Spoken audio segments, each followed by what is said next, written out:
Welcome to the orientation for the Costa Rica Global Ed trip in 2018. Thank you for watching. My name is Chris Reeder. I'll be presenting this orientation today. I'm the coordinator of study abroad operations at Concordia University. I've been here since 2014. And a little bit about me, I've traveled to 20 countries, including Costa Rica, and I regularly advise students about their study abroad opportunities, and I process all of the online applications that you guys do and help with the other administrative tasks. If you ever have any questions for me, my name is christopher.reeder@cuw.edu. That's my email, and I'd be more than happy to help you. So what we're going to be covering today in the orientation is final steps for your online applications. We're going to talk about logistics, so things like passports, travel tips, communication.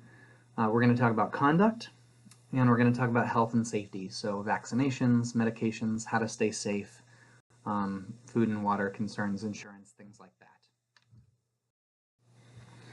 So first, all of you should have completed the application online to the Concordia Global Ed Costa Rica January program, and your profile should look something like this now. If you haven't completed the initial application step, you'll see fewer steps in your profile, and you should do that as soon as possible. But if you've already been accepted and committed online, then your profile should look something like this screen.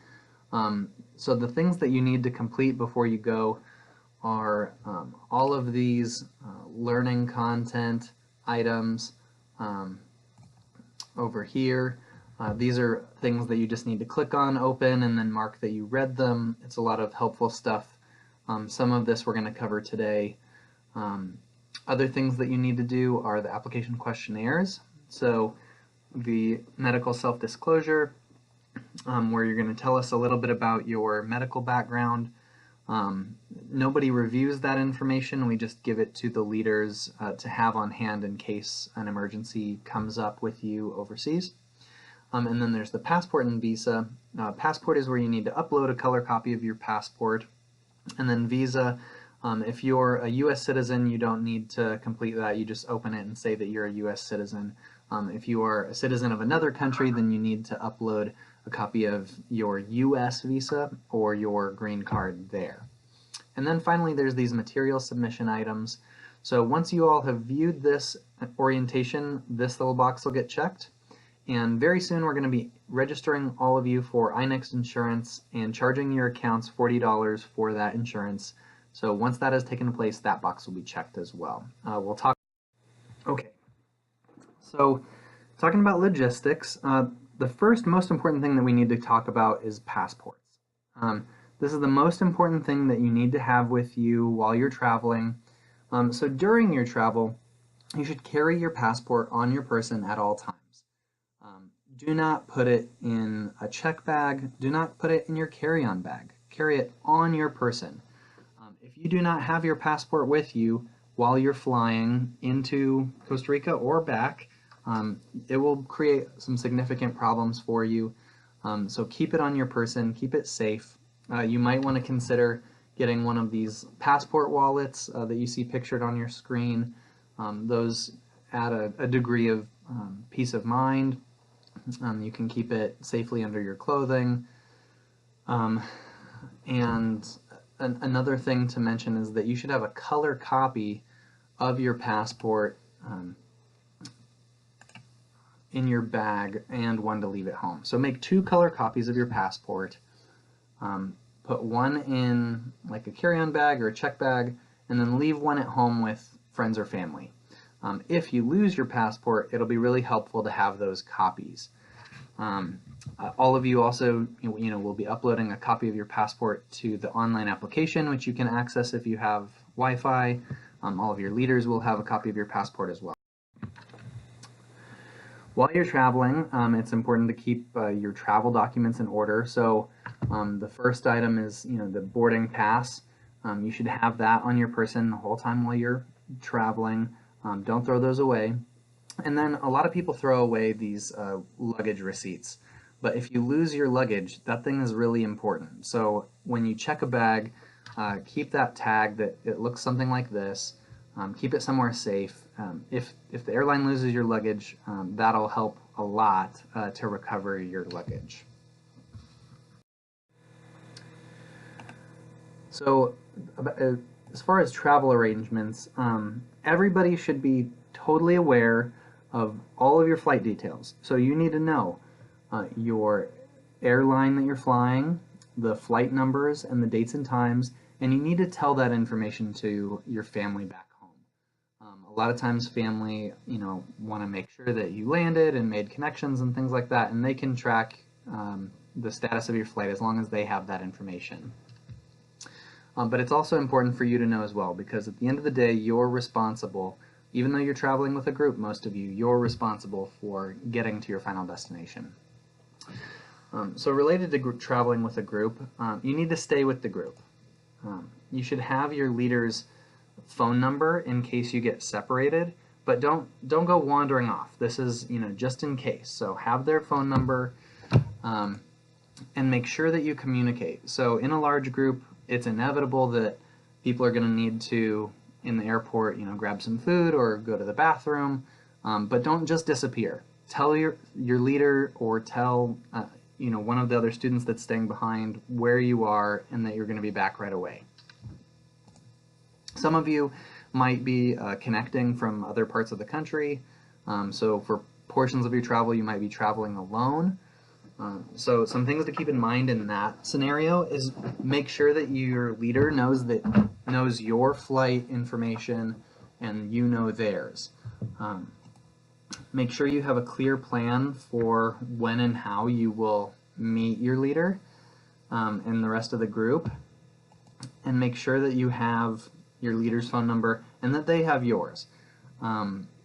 It's really important that you connect up with the group when you're intended to. And if there's some unforeseen situations, like one of your connecting flights is delayed, you need to be able to communicate that with you. So customs and passport control. When you enter Costa Rica or any foreign country, and when you're coming back into the United States, you're going to go through an area in the airport called customs and passport control. So as far as passport control, this is where you're going to be talking to the guy, or woman that's sort of like the picture here on the screen. They're going to maybe ask you questions. So they're going to look at your passport, and you need to know the answer to some of these potential questions. So they might ask you when you're returning back. So know the date that you're going to be leaving the country. They're going to ask you the purpose of your trip. Always say tourism. You guys are all going on tourist visas, so say tourism is the purpose of your trip.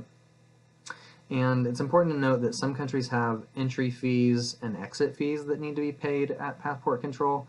I think that Costa Rica has an exit fee, but you should definitely clarify with your leader about what that is and how that needs to be paid. Customs is a separate area connected with passport control. This is where people who are importing things or exporting things need to declare what's in their bags. Your bags might be scanned. Always go to the do not declare anything area. Usually there's two different lines. One where you can declare that you have something you're importing, and one where you don't need to declare. You guys shouldn't have anything in your bags that you need to declare. If you have any questions about that, ask your leader or ask an airline representative. So when it comes to packing, we're going to cover some do's and do nots. So do, follow your leader's packing guidelines. Your leader has traveled extensively and has run this trip in the past and knows what you need and what you don't. Make sure to pack light. It is safer and easier than overpacking. Use luggage tags on all of your checked bags and even carry-on bags that have your contact information. I always recommend having a luggage tag that has like a privacy flap so that your name and information can't just be casually viewed by someone who sees your bag. Sometimes that is an opportunity for scammers. If they casually observe your name on a bag, they come up to you and say, Hi, Emily, I'm here to help you. So I like to use the luggage tags that have like a privacy flap. Make sure to pack clothing that's appropriate to the weather. So go ahead and look up what sort of weather you should expect in your destination. Um, it, it's probably going to be hot. Definitely bring sunscreen and bug spray. Um, and then in a carry-on, you should bring a few items uh, like necessities in case your checked bag gets lost. So what I always do in my carry-on bag is I bring one change of clothes, some of my like really basic toiletries, without going overboard with the liquid size limits of 3 ounces, contacts, glasses, things like that. Basic necessities you might want to have in that carry-on bag. So as far as do nots, don't use bags that look expensive and flashy. That's an opportunity for crime potentially if you have your really expensive looking Coach bag. That's sort of a way to stand out. In general, you're safer if you try not to stand out. Don't overpack. I know most students and even me when I travel, I'm tempted to overpack, but really try to keep your packing to just what you're going to need. Don't bring expensive jewelry or other important items that can't be replaced. Definitely don't pack any illegal or dangerous items. You should check with your airline ahead of time. They're going to have a list of things that can and cannot be packed. So, sometimes lighters, firearms, fireworks, chemicals, all that sort of obvious stuff, definitely don't bring any of that. And don't bring clothing that is flashy or identifies you as an American. So, a tank top that's the American flag, or really expensive, fancy-looking clothing. Those, again, are ways that you're going to single yourself out and potentially make yourself a target for crime. Money. So we're going to talk about cash, credit cards, the money that you need while you're traveling. So as far as cash goes, don't bring large sums of cash. You really shouldn't be bringing more than $200, the equivalent of $200 cash with you. So you might want to bring a small amount. So bringing $100, $200 cash, that's a pretty good idea. Going beyond that is really unnecessary, and if you lost it, there's nothing you can do. You should know the exchange rate with the foreign currency. So you can easily look this up online. What's the exchange rate between US dollars and Costa Rican pesos? It's important to keep that in mind as you have different transactions during your trip. You should have a budget for yourself before you go, especially when you have foreign currency that it can sort of lose its value, and this is why I say it's not monopoly money. It can lose its value in your mind. So if you have 1,000 pesos or something, I don't know the exchange rate off the top of my head, but that might seem like a tremendous amount of money, or it might not seem like much money, and it's going to have different shapes and colors, and people can tend to spend frivolously when they're not using dollars. So be aware of the exchange rate, keep that in your mind, have a budget for yourself that you're not going to go overboard spending money on souvenirs and that sort of things, and just be respectful of the fact that the money does have value, and don't go crazy. So with regard to credit cards and ATMs, a lot of times making transactions on a credit card or like a debit card, or taking cash out in a foreign country using an ATM card, those can give you the best exchange rates. I have kind of an asterisk there because everybody's different. Everybody's banking institutions and credit card companies have different rates and fees, so it's by no means a guarantee. I intentionally bank with institutions that don't have foreign transaction fees and that have really good exchange rates, but you should investigate that ahead of time with your financial institution. bottom line, it can be better, but it's totally independent for each person. Call your bank to let them know that you'll be traveling. So on the back of your card, there's a number, a service number. Call your banks, your credit cards, tell them that you're going to be traveling, to what country, during what dates. If you fail to do that and you try to make transactions on your cards, likely your cards will be locked and there'll be a fraud alert put on it. So you don't want that to happen. Even if you're just bringing a card as a backup, you want to make sure to alert your financial institution in case you need to use it. So be aware of foreign transaction fees.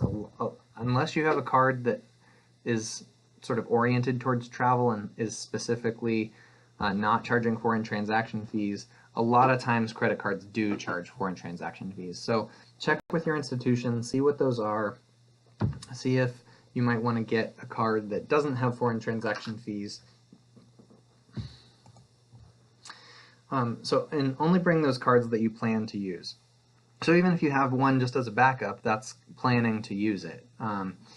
What I mean is, if you have 5 credit cards, don't bring all 5 with you. If you lose your wallet or it gets stolen, it's a lot easier to replace 2 cards than it is to replace 5. You should have the outside the US phone number in case you need to cancel your cards. So obviously if your wallet gets stolen and that phone number is on the back of the card, it might be really hard for you to call your institution and cancel your card. So what I recommend is writing down that outside the US phone number somewhere else that you're going to keep safe, and knowing what your account number is as well.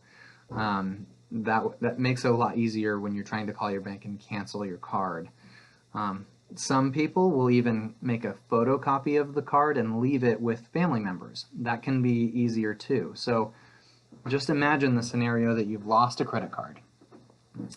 It's going to be a lot easier to get in touch with your parents and say, hey mom and dad, I lost this credit card, can you call the bank and cancel it for me, and if they have that information.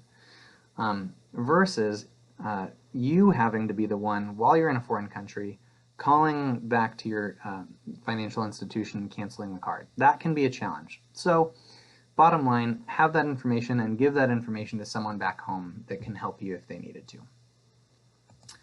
Lastly, many countries now only accept credit cards and debit cards that have the PIN or the chip and PIN setup. This has become a lot more common in the US. I know all my credit cards now have the chip, but outside the US, a lot of countries require that chip to make transactions and won't even use magnetic strips. You might not experience that where you're going, but that is fairly common. If you have a credit card that doesn't have a chip yet, you should be able to call your institution and ask for a card that does.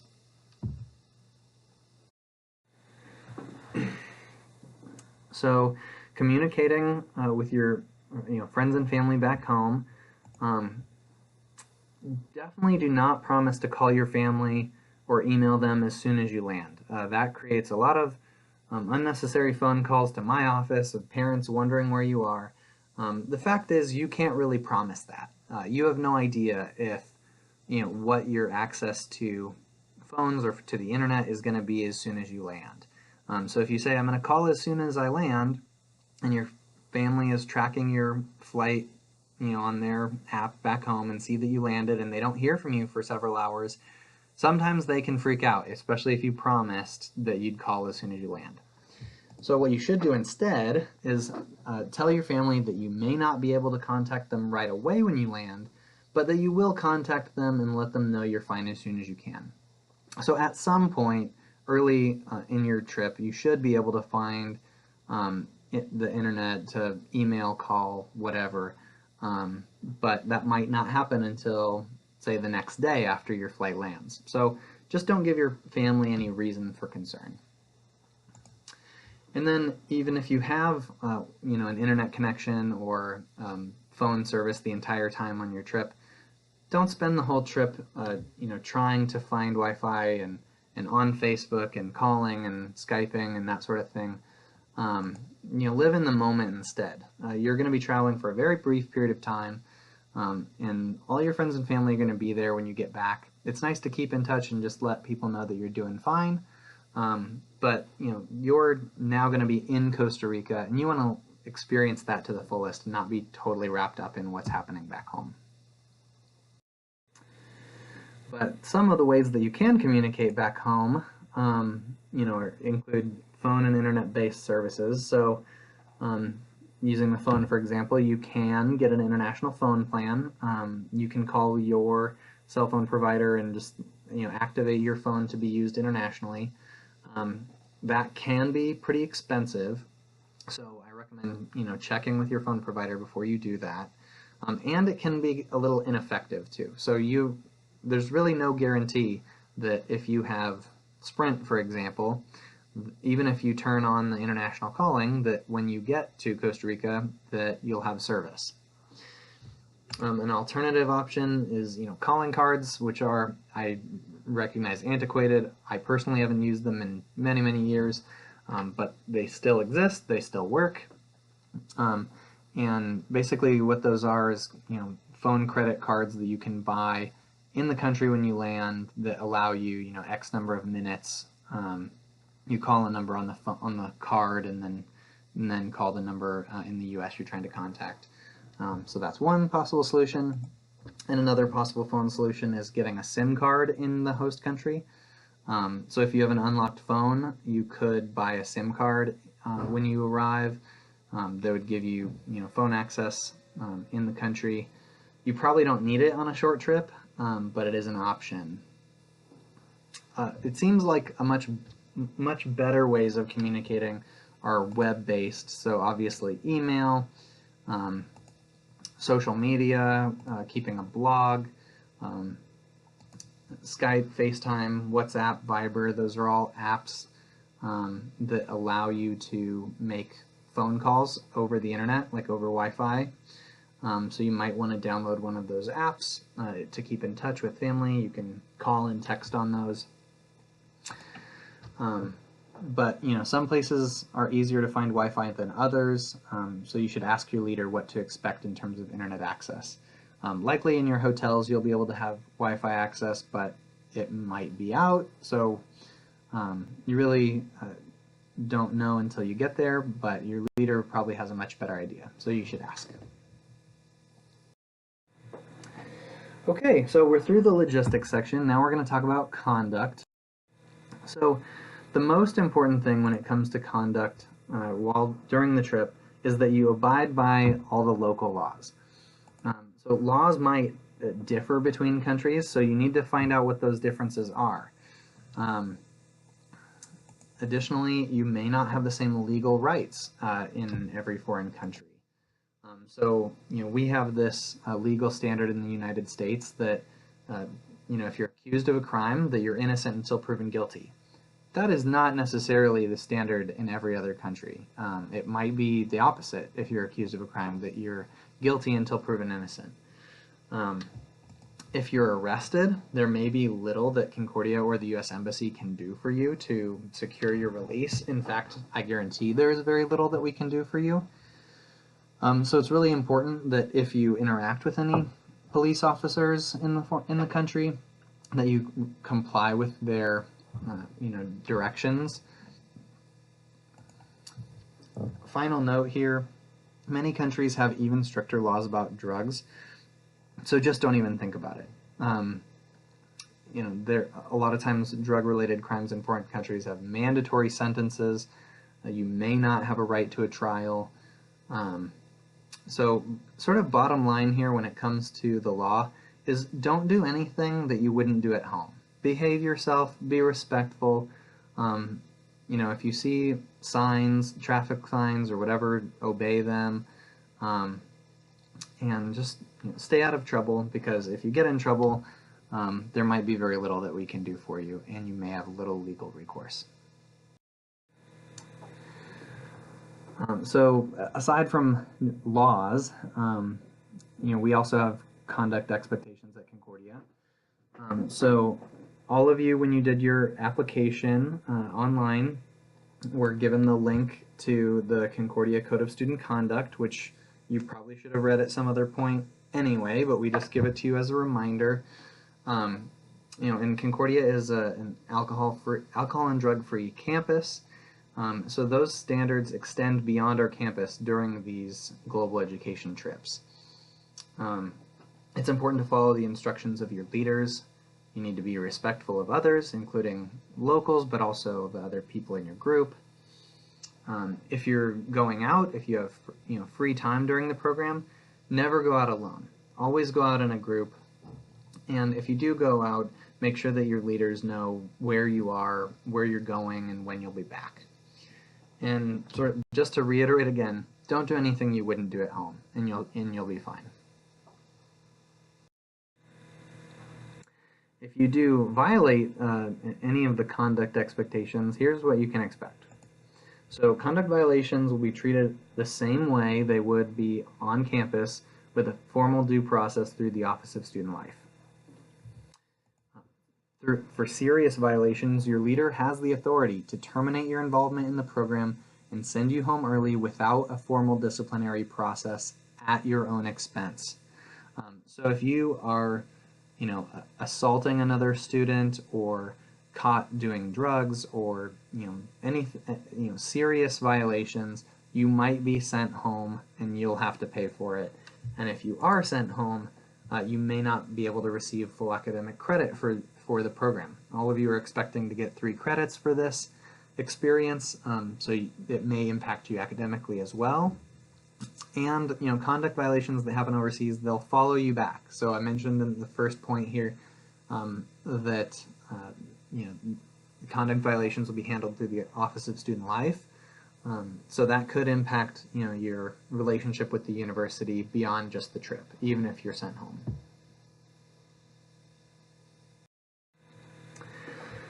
Okay, so we made it through conduct. Now we're going to talk about staying healthy. So we're going to talk about medications and food and all that kind of thing. Before you go, it'd be really good idea to see your doctor. Concordia on campus, we offer a travel health clinic through the health services here on campus, where you can get a travel health consultation. If you don't live near Concordia, you can see your local doctor, and you should do that especially if you receive ongoing treatment for any chronic condition, if you're on medication, or if you're uncertain of your physical fitness to participate and you want a consultation. You may need vaccines, depending on where you're going. I don't believe Costa Rica has any specific vaccines that you have to get, but you need to check what vaccines may be required. You definitely have to be up to date on all your routine vaccinations that you need in the United States. And other destinations have different requirements for vaccines, and you might have to have proof of them to enter the country. So you need to check with your leader or with the Department of State, CDC website, see if there are vaccinations that you need to get before you go. And lastly, anti-malarials. Where you're going, you might need to get anti-malarial medication if it's a malaria endemic country. I don't think that you have to have anti-malarial education or medication in Costa Rica, but you should double check just in case, because if you do, you need to get that before you leave. As far as other medications, if you take prescription drugs regularly, while you're here, you need to make sure you bring enough for your whole trip. You need to bring them in the real prescription bottle with your name on it, and you should bring it in your carry-on bag, not your check bag. That check bag, sometimes it can get lost, and you don't want to lose medication that you have to have.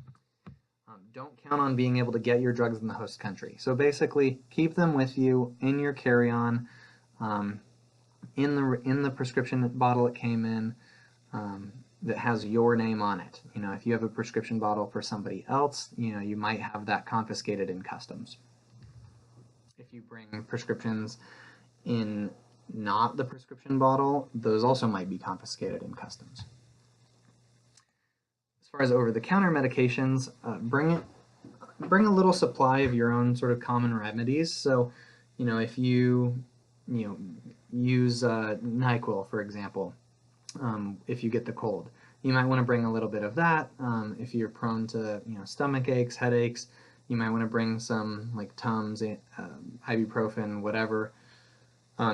So bring a small supply of those sorts of things, because over-the-counter drugs in other countries may not be available, or the same things that you're used to might not be available, and they might be a lot weaker or stronger. You don't know how you're going to react to it, basically. So bring some basic small stuff that you need, if you got sick.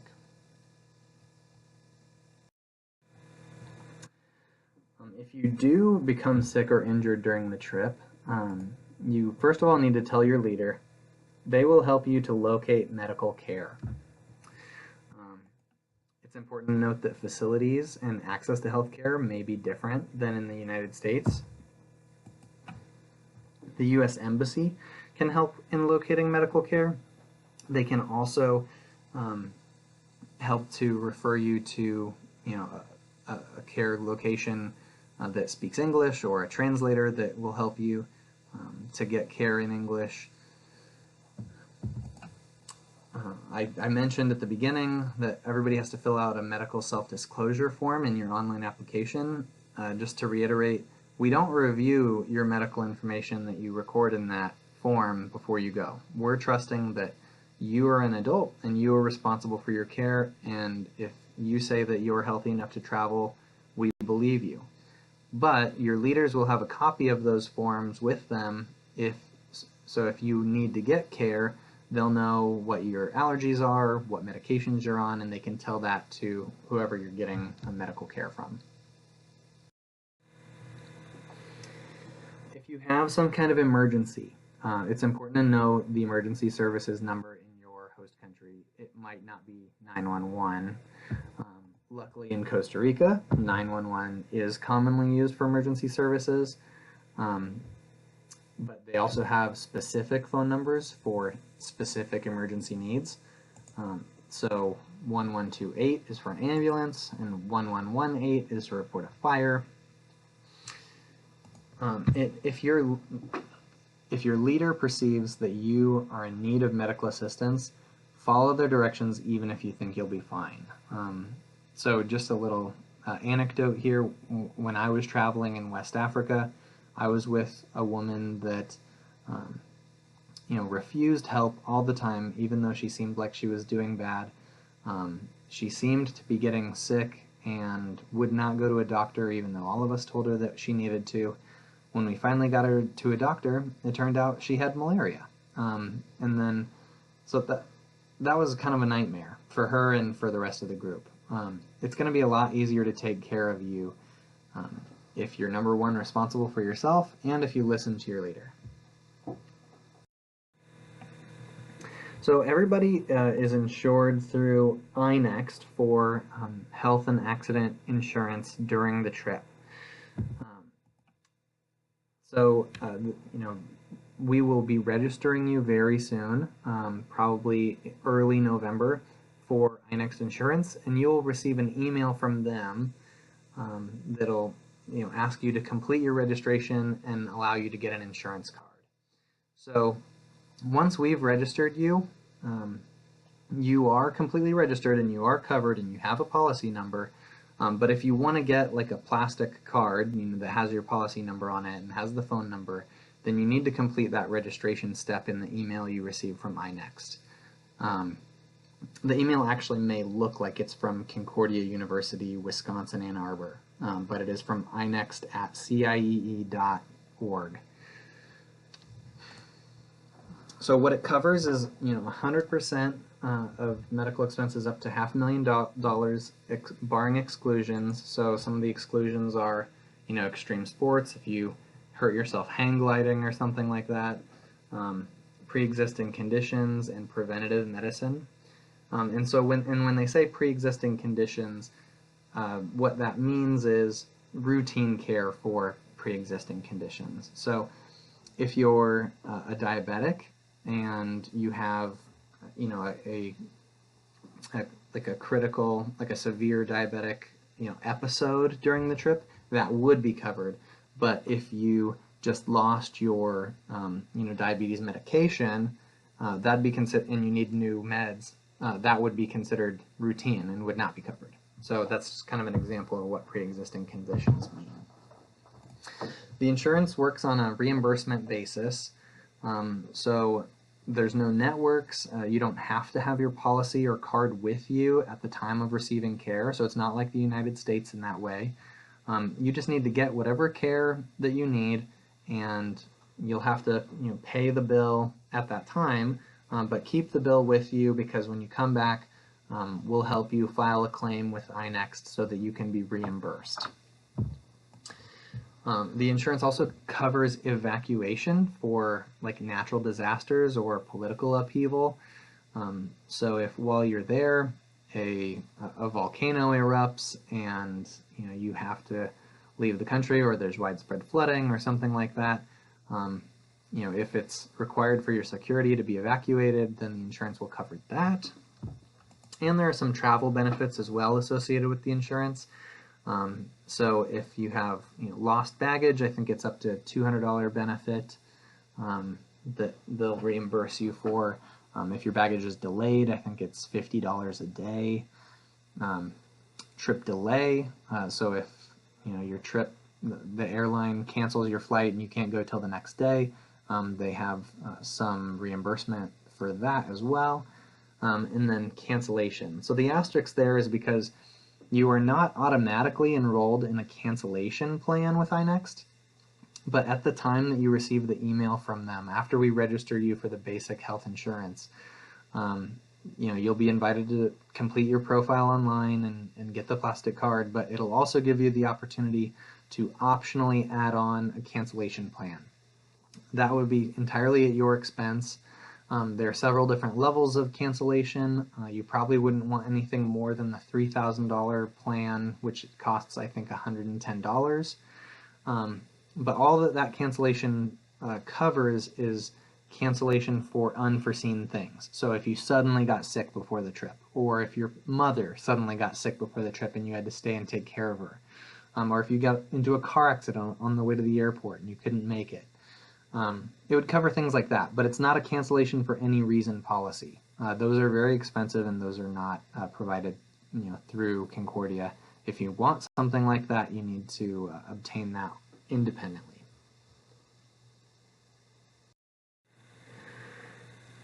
Emergency contacts.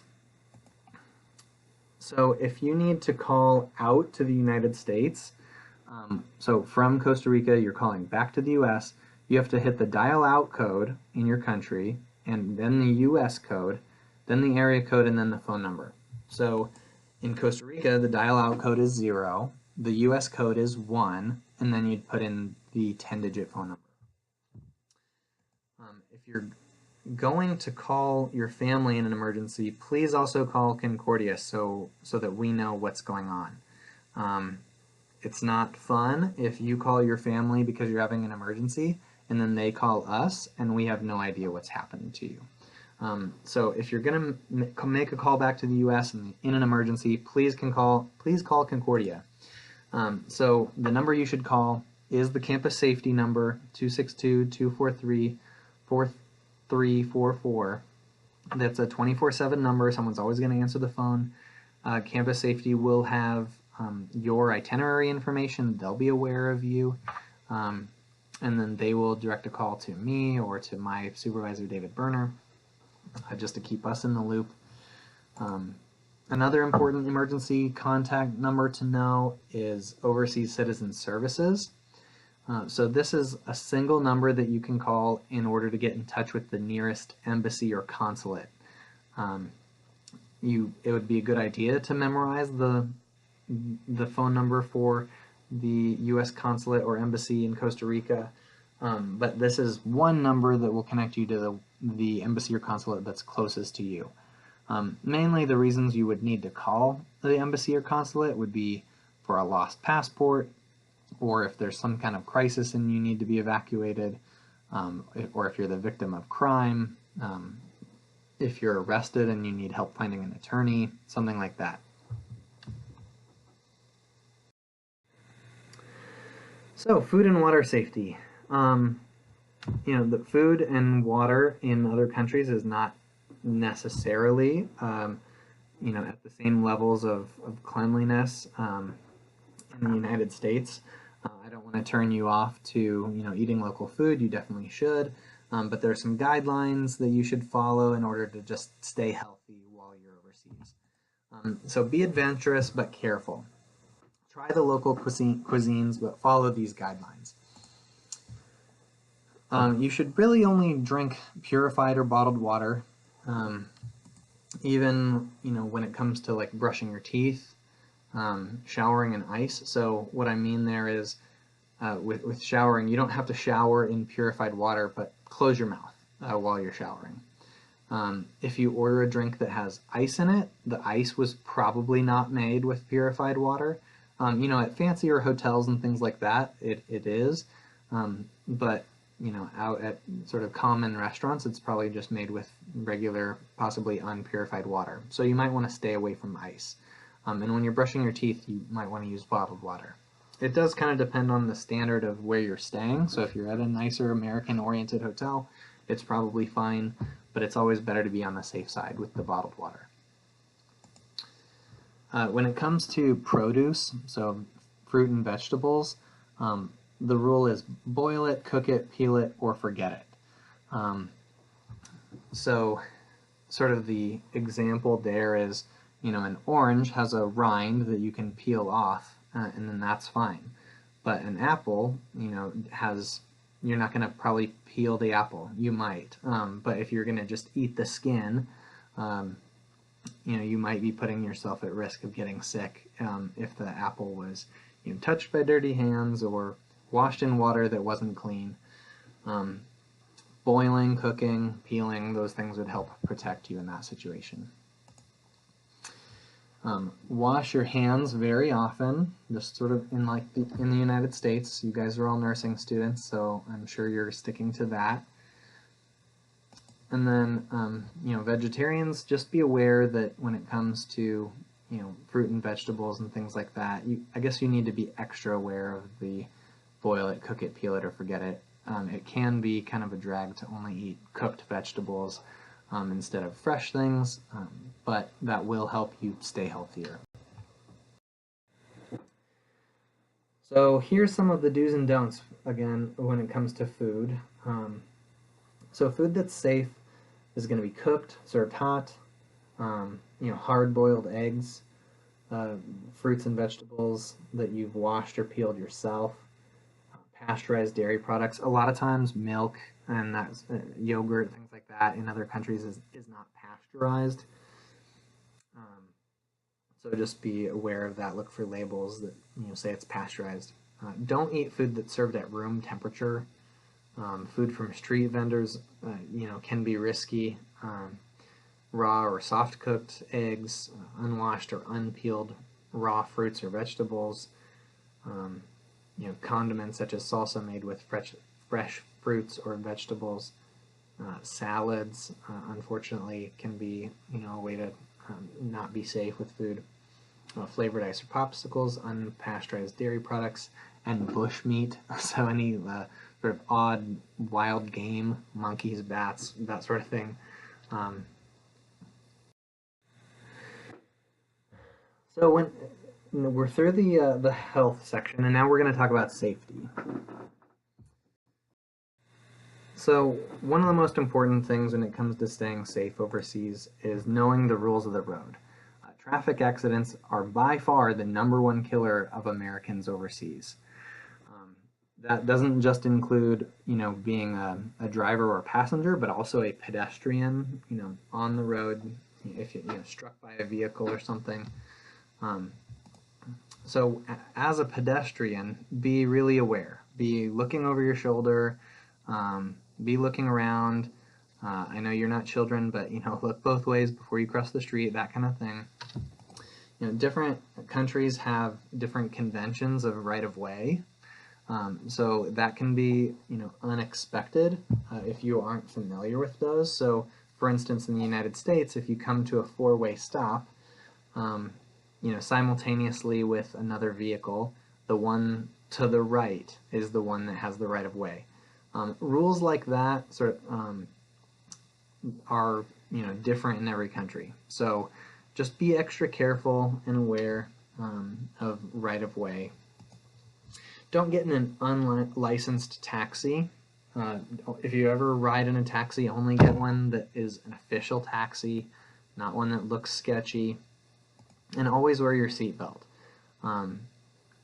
Lastly, it didn't make it on the slide, but don't ride motorcycles or things like that. And if you did, always wear a helmet. As a driver or a passenger, that is actually the most dangerous thing in terms of accidents that kill Americans overseas.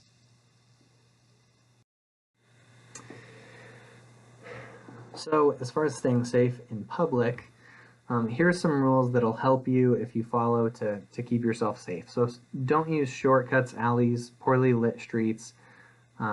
Avoid traveling alone at night. Do not get involved in political demonstrations or protests, even if those seem peaceful. Those can become violent really quickly, and police can crack down on those really hard and arrest people that are just in the crowd, even if you're not protesting. So stay away from anything like that. Do not broadcast your political views to strangers. It's just a way to possibly upset people and draw attention to yourself. Keep a low profile and avoid loud conversations or arguments.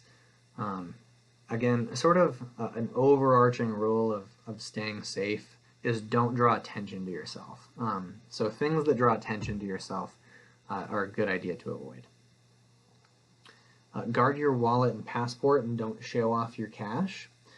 So if you have some cash on you and you're planning to spend it in a market or something like that, I recommend setting aside like a small amount of cash in one pocket away from the rest of your cash. So don't break out your wallet every time that you need to make a transaction. That can draw unnecessary attention. Avoid being flashy with your dress and jewelry. Avoid dressing like an American. And really when I say that, it's things that broadcast your Americanness. So like the American flag t-shirt kind of thing. I guess clothing that really significantly deviates from the cultural norm in the country. And become familiar with your home base. So whether that's a hotel or like a guest house or something like that, know the name of it, the address, know how to get back there from where you are.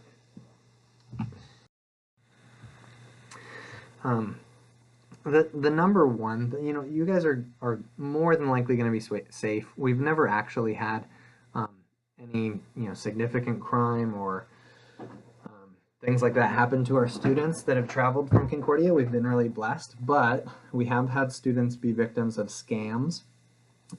So these are some scams to avoid and just things to be on the lookout for. So in general, people who are going to try to scam you on the street, usually they work in groups. So there might be beggars that have a bowl out, and you reach for your money to throw something in, and their partner now sees where you keep your money, in which pocket. Petitions, people come up to you asking you to sign a petition.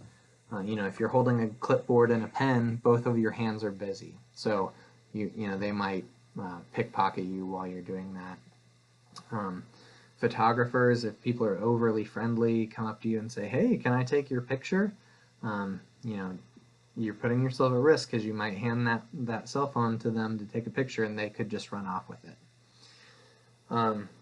The will you hold my baby? This one sounds a little tacky, but I've actually seen it happen where somebody has what appears to be a baby and they walk up to you and say, will you hold it, because they need to get their wallet out or something. Now you're holding what's actually a fake baby and both your hands are busy holding it, so they can pickpocket you at that time. Street kids is another one. If there's a crowd of kids coming up to you, touching you, asking you for money. That can be really distracting, and you could be pickpocketed pretty easily. Some of the other ones are fake taxis. If someone comes up to you in the airport and says, "Hey, do you need a taxi? Follow me," and don't ever let them hold your bag, because now you're stuck with them. They might charge you an insane amount of money. Street games, kind of like what's pictured here, those are always scams. The empty wallet. So I've seen this too, where there's an empty wallet on the street, and you walk past it, and you instinctively pat your pocket and think, "Oh, is that my wallet?" And whoever's standing around now knows where your wallet is on your person. They might pickpocket you on the next block over. Room inspectors. This is where you're in a hotel and you get a knock at the door and someone says, we need to inspect the room. Don't ever let anybody in your room, even if it appears to be hotel staff. Just don't ever do it. There's no reason that hotel staff need to come into your room when you're in there.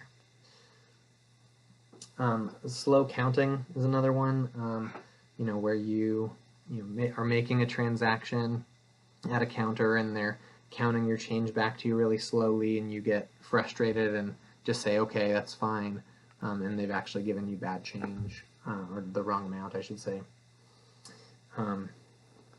So I'll stop there, but the "it's too good to be true" rule is basically, if something sounds too good to be true, it is. It's probably part of a scam. So just be aware of your surroundings and don't be a sucker.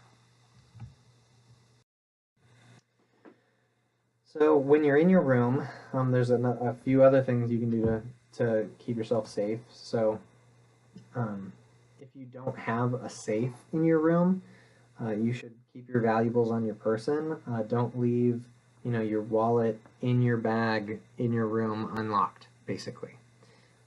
You should lock your door.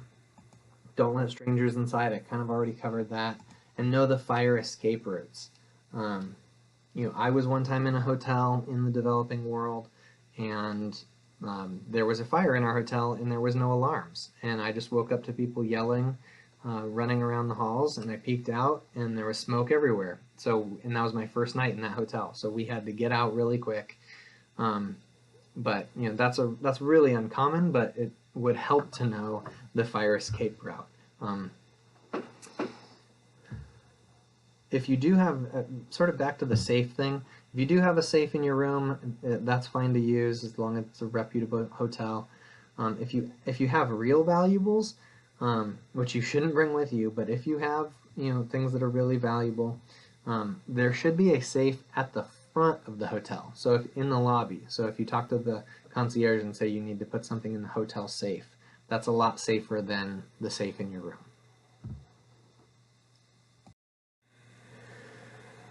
Okay, so if you are the victim of crime, here's some things that you should do. You should absolutely, number one, tell your leader. They're going to help you. They're there to help you. You should call the authorities and get a copy of a police report. So if something is stolen and you're going to need to replace it, you're going to need to file a claim with insurance, you need a copy of a police report. If you're the victim of another kind of crime, besides robbery, you should call the police and get a police report as well. If your passport is lost or stolen, you should contact the embassy.